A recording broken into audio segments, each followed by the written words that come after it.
नमस्ते, मैं हूं किरण पटेल। आप सभी का स्वागत करती हूं अपने YouTube चैनल पर।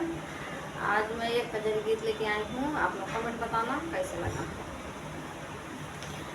भरी आई गंगा उमड़ी आई यमुना, कैसे जाबुना धाना अपने नाई हरवा, कैसे जाबुना धाना अपने नाई हरवा, कैसे जाबुना। भरी आई गंगा उमड़ी आई जमुना, कैसे जाबुना धाना अपने नाई हरवा, कैसे जाबुना धाना अपने नाई हरवा, कैसे जाबुना। सिकिया फलाई स्वामी नैया बनवई, बैचाली हो जाबैना। सिकिया फलाई स्वामी नैया बनवई, बैचाली हो जाबैना। स्वामी अपने नाई हरवा, चाली हो जाबैना। स्वामी अपने नाई हरवा, चाली हो जाबैना।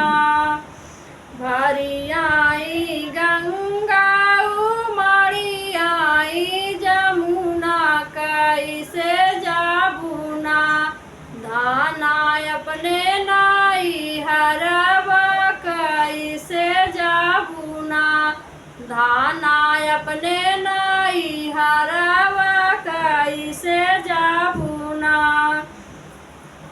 टूटी जाई है नैया डूबी हो जाबू धनिया, टूटी हो जाई है ना ससुरालिया से नाता, टूटी हो जाई है ना। टूटी जाई है नैया डूबी हो जाबू धनिया, टूटी हो जाई है ना ससुररिया से नाता, टूटी हो जाई है ना। भरी आई गंगा उमड़ी आई यमुना, कैसे जाबुना धाना अपने नाई हरवा, कैसे जाबुना धाना अपने नाई हरवा, कैसे जाबुना। टूटी जाई है नैया डूबी हो जाबई स्वामी, टूटी हो जाई है ना ससुररिया से नाता, टूटी हो जाई है ना। टूटी जाई है नैया डूबी हो जाबई स्वामी, टूटी हो जाई है ना ससुररिया से नाता, टूटी हो जाई है ना। भरी आई गंगा उमड़ी आई जमुना, कैसे जाबुना धाना अपने नाई हरवा, कैसे जाबुना। भरी आई गंगा उमड़ी आई यमुना, कैसे जाबुना धाना अपने नाई हरवा, कैसे जाबुना।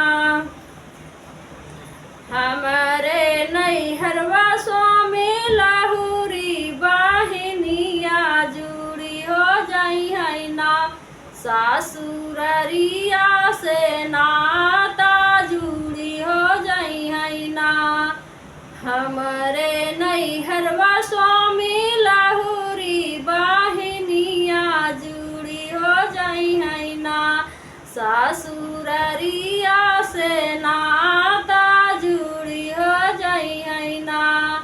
भरी आई गंगा उमड़ी आई यमुना, कैसे जाबुना धाना अपने नाई हरवा, कैसे जाबुना भरी आई गंगा उमरी आई यमुना कैसे जाबुना, धाना